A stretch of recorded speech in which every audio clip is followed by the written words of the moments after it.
We got one going right now.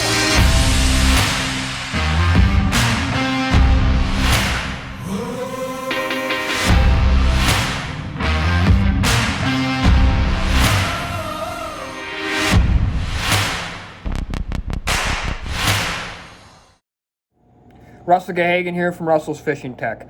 Today we're going to go over the proper planer board for the type of line or weight that you're using. And really it's the proper size planer board. So there's many manufacturers out there, Offshore, Church, Gator Boards. There's a local one here called Ziggy Boards that a lot of guys use. Some are plastic, some are wood. They all work. The idea of a planer board, here's a Offshore OR12 planer board right here, kind of the standard board out there for walleye fishing, maybe the most popular board for walleye fishing ever. The thought process here is that the planer board pulls your lure to the side, away from the boat. There's a left and a right. Some of the companies call it starboard and port. Most call it left and right. And its job is to get the bait far enough from the side of the boat so that it's away from the rest of your gear.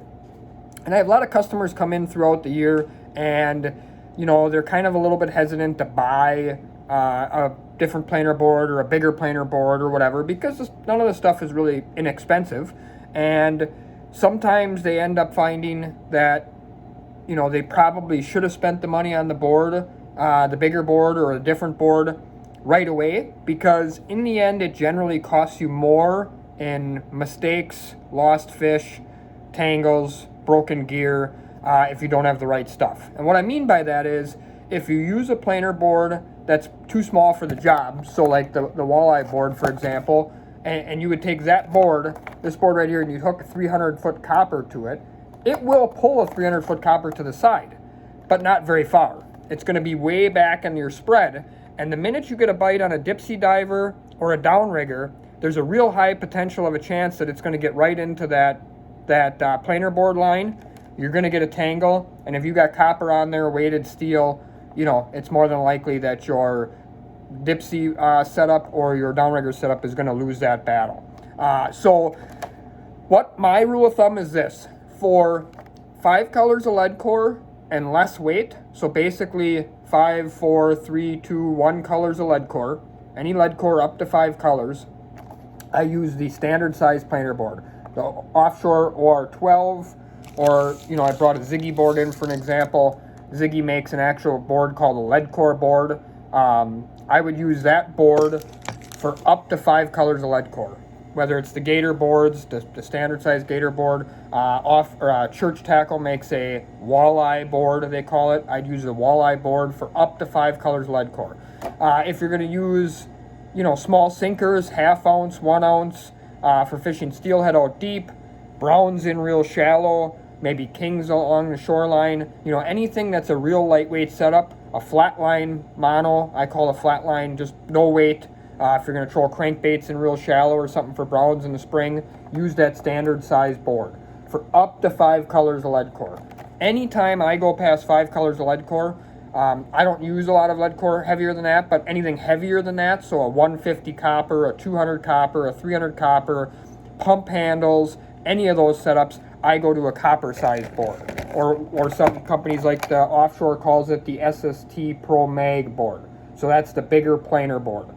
You can see the size different here. I'll cover up my face, which probably won't bother anybody too bad. You can see the size difference there between the two, the standard size board and the big board. Like I said, there's multiple brands out there. I prefer the Offshore boards. I use the OR12 and the SST Pro Mags. But if you like the wood board and you want to use the Ziggy, well then, you know, here's a good example of, he makes a copper board and a lead core board, and you can see the size difference there. The lead core board's about 2/3 as big or so, and the copper board's set up better to pull heavier stuff further to the side. So that's really the big difference here, is the size of the board is like the right tool for the job. You want to have the right size board when you're trolling out on the Great Lakes for the type of weight that you're going to pull behind it. So again, kind of in summary, anything real light up to about 5 colors of lead core, use that standard size board, the OR12 Offshore, lead core Ziggy, a Walleye church board, or the standard size Gator board. And then if you're going to troll like copper, pump handles, stuff like that, step up to the SST Pro Mag offshore board, or the copper size Ziggy board, the Gator Board XL, or the TX44 in the church board. So hope this tip helps you. Believe me, spend a little bit of money up front. You'll save yourself money in the long run. As I mentioned before, it only takes about one tangle nowadays to pay for a board completely.